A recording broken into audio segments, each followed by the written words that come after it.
Brewery വിവാദത്തിൽ പ്രതിപക്ഷ ആരോപണം തള്ളിയും പദ്ധതിയിൽ നിന്ന് പിന്മാറില്ലെന്ന് വ്യക്തമാക്കിയും എക്സൈസ് മന്ത്രി എം.വി. രാജേഷിന്റെ വിശദീകരണം. പ്രതിപക്ഷ ആരോപണങ്ങൾ അസംബന്ധമെന്ന് മന്ത്രി. പ്രതിപക്ഷ നേതാവ് പുറത്തുവിട്ട ക്യാബിനറ്റ് നോട്ട് 2 ആഴ്ച മുൻപ് സർക്കാർ അപ്ലോഡ് ചെയ്തതാണ്. 10 ഘട്ടങ്ങളിലെ പരിശോധനയ്ക്ക് ശേഷം മന്ത്രിസഭ കൂട്ടായാണ് തീരുമാനമെടുത്തത്. പദ്ധതിക്കായി ഒരു തുള്ളി ഭൂഗർഭജലം എടുക്കില്ല. വി.ഡി. സതീശനും രമേശ് ചെന്നിത്തലയും മത്സരിച്ച് കള്ളം പറയുകയാണ്. വടകരപ്പതിയിലെ മഴവെള്ള സംഭരണി കാണാൻ ഇരുവരെയും ക്ഷണിച്ച മന്ത്രി ഘടകകക്ഷികളുടെ ആശങ്ക പരിഹരിക്കുമെന്നും വ്യക്തമാക്കി. എം.വി. രാജേഷിന്റെ വാക്കുകളിലേക്ക്. അദ്ദേഹം ഇന്നലെ പ്രഖ്യാപിച്ച് ഇന്ന് പുറത്തുവിട്ട രേഖ 16-ാം തീയതി ഈ ഉത്തരവ് ഇറങ്ങിയപ്പോൾ വെബ്സൈറ്റിൽ അപ്ലോഡ് ചെയ്ത് കഴിഞ്ഞ എത്രയെന്ന് 29 13 ദിവസമായിട്ട് വെബ്സൈറ്റിൽ കിടക്കുന്ന ഒരു കാര്യമാണ്. 10 ഘട്ട പരിശോധന പിന്നിട്ടിട്ട് 16/1/2025 ക്യാബിനറ്റ് അനുമതി കൊടുക്കുന്നത്. വേണമെങ്കിൽ എക്സൈസ് വകുപ്പിന് കൊടുക്കാമായിരുന്നത് മന്ത്രിസഭയിൽ കൊണ്ടുപോയി മന്ത്രിസഭാനുമതിയായിട്ടാണ് കൊടുത്തത്.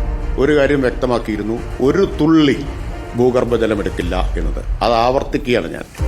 ഈ ചിറ്റൂരിലും അല്ലെങ്കിൽ എലപ്പുള്ളിയിലും വടകരപ്പതിയിലും മഴവെള്ള സംഭരണം നടക്കുമോ എന്ന കാര്യം നേരിട്ട് പോയി ഉറപ്പുവരുത്താം. ബഹുമാനപ്പെട്ട മുൻ പ്രതിപക്ഷ നേതാവിനെയും മാധ്യമപ്രതിനിധികളെയും നമുക്ക് ആ മഴവെള്ള സംഭരണി കാണാൻ പോകാൻ ക്ഷണിക്കുകയാണ്. ഫെബ്രുവരി 17-ാം തീയതി ഉച്ചയ്ക്ക് 3 മണിക്ക് നിങ്ങളെല്ലാവരെയും ക്ഷണിക്കുക. ആർ റോഷിപാൽ ചേരുന്നു നമുക്കൊപ്പം. Good evening R Roshipal. മന്ത്രി വളരെ ആത്മവിശ്വാസത്തോടെ പറയുകയാണ്, ഈ പദ്ധതിയിൽ യാതൊരു തരത്തിലുള്ള ഒളിച്ചുവെക്കലുമില്ല. പബ്ലിക് ഡൊമൈനിലുള്ള ഒരു ഡോക്യുമെന്റാണ് പുതിയ എന്തോ രേഖ എന്ന നിലയിൽ വി.ഡി. സതീശൻ അവതരിപ്പിച്ചത് എന്ന മറുവാദം കൂടി മന്ത്രി ഉയർത്തുമ്പോൾ പ്രതിപക്ഷ നേതാവ് ഉയർത്തിയ വാദം പൊളിയുകയാണോ റോഷിപാൽ?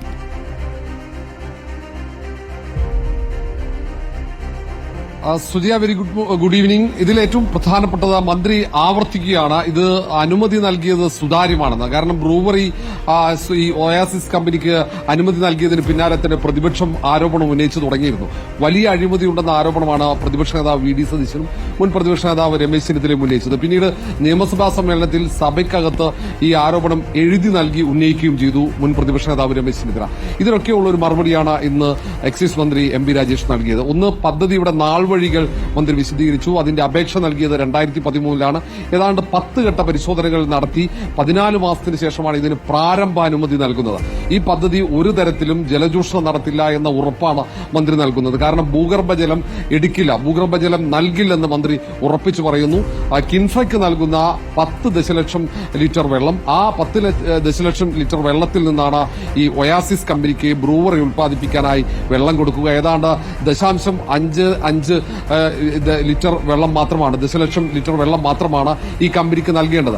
അതിൽ കൂടുതൽ വെള്ളം കിൻഫ്രയ്ക്ക് നൽകും. ആ പദ്ധതി പുരോഗമിക്കുന്നു.